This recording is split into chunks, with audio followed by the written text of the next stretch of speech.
Chapter 14, Berburu Roh di Gunung Iblis. Tagar di bawah Gunung Iblis. Pangeran itu adalah Gunung Iblis, tapi kabut hitamnya sangat beracun. Apa yang harus kita lakukan? Ucap Taiwu. Kalau itu beracun seharusnya tak ada pohon di sekitar gunung itu, tetapi tumbuhan di sini begitu lebat. Apa kau yakin kalau kabut itu beracun? Ucap Xiao Tian. Aku yakin kabut itu beracun, karena para penduduk berkata seperti itu kepadaku. Aku tak tahu alasan di balik suburnya tumbuhan di sini. Ucap Taiwu. Kalau begitu hanya ada satu kemungkinan. Ucap Xiao Tian. Apa itu? Ucap Taiwu. Semua pohon di sini sudah kebal terhadap racun kabut itu. Kalau begitu ini mudah. Kau hanya perlu mengambilkan beberapa daun dan buah dari pohon-pohon itu untukku. Ucap Xiao Tian. Aku tak bisa bergerak cepat dengan menahan nafas. Kau pergilah dengan cepat ke dalam kabut dan ambil buah dan daun yang terkena kabut itu. Tak perlu banyak-banyak. Aku akan membuat penawar racun kabut, sehingga kita bisa bernafas di dalam kabut tanpa takut teracuni. Ucap Xiao Tian. Baiklah.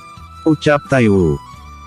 Sambil menahan nafas, Taiwu memasuki kabut itu untuk mengambil daun dan buah di sana sesuai perintah Xiao Tian. Setelah merasa cukup, Taiwu kembali keluar dari kabut. Kau membawanya terlalu bapyak, tapi tak apalah.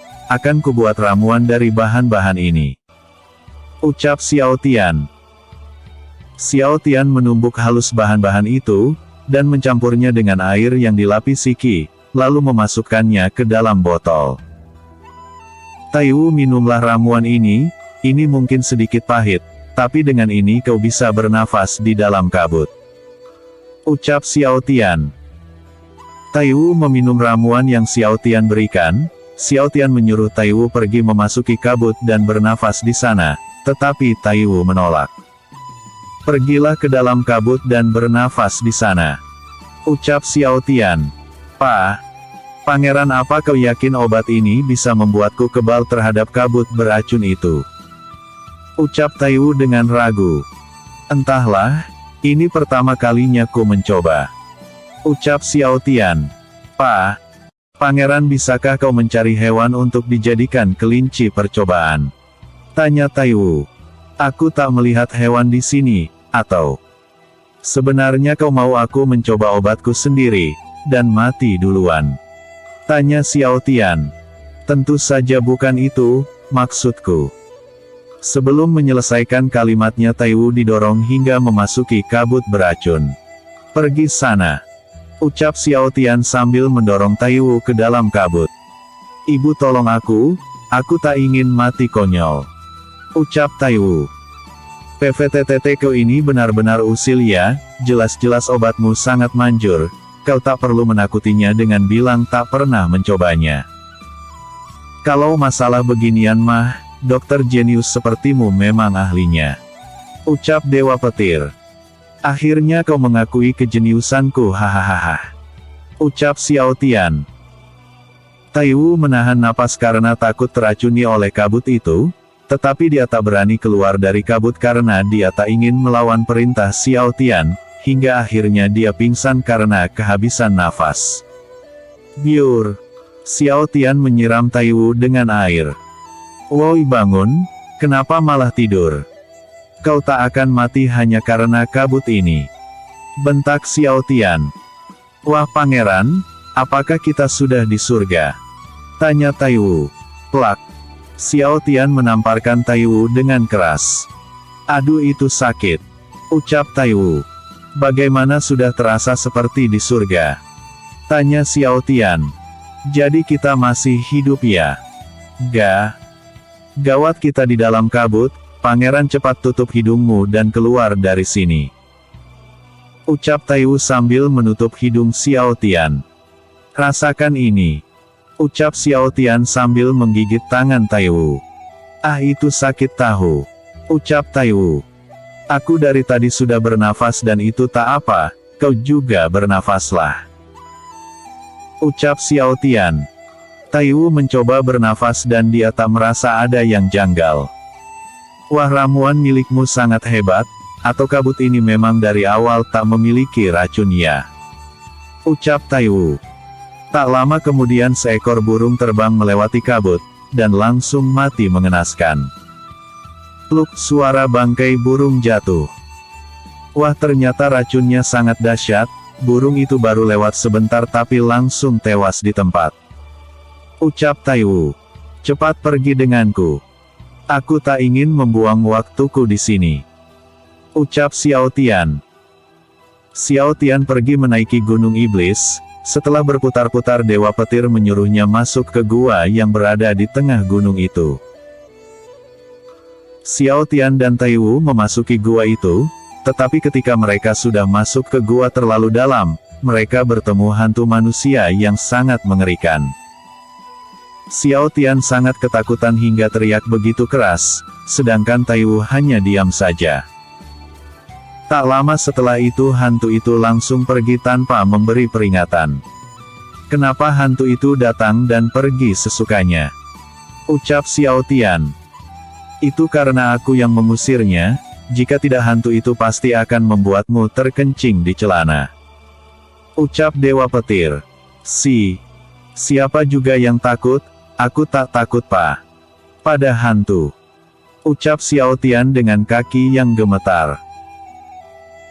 Lalu kenapa kakimu itu bergetar?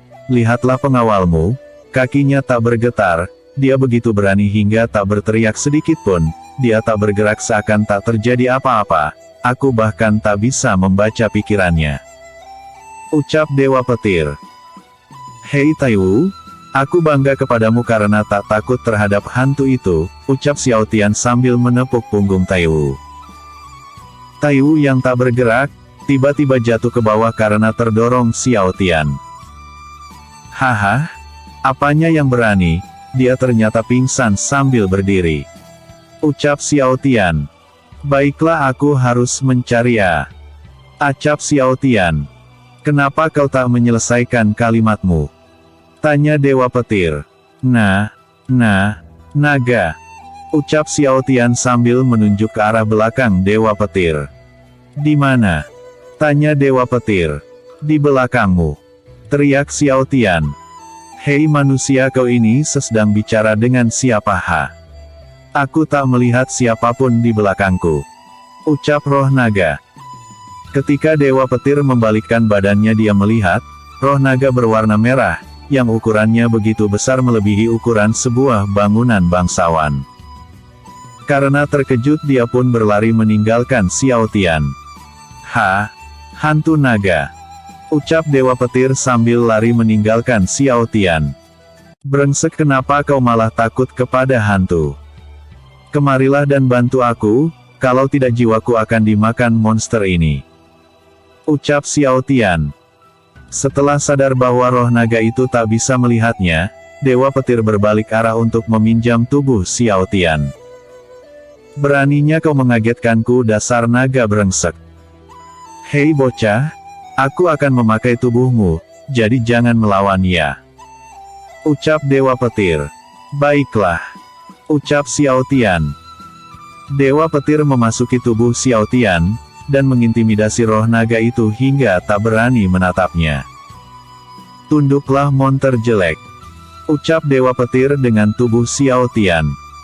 Aura yang dikeluarkan Dewa Petir membuat naga itu gemetar ketakutan. Bagaimana mungkin seorang bocah manusia mengalahkanku hanya dengan menatapku? Sial, aku mulai kehabisan energi. Ucap roh naga itu. Tunduklah dan jadilah roh bela diriku. Ucap Xiao Tian yang dikendalikan Dewa Petir.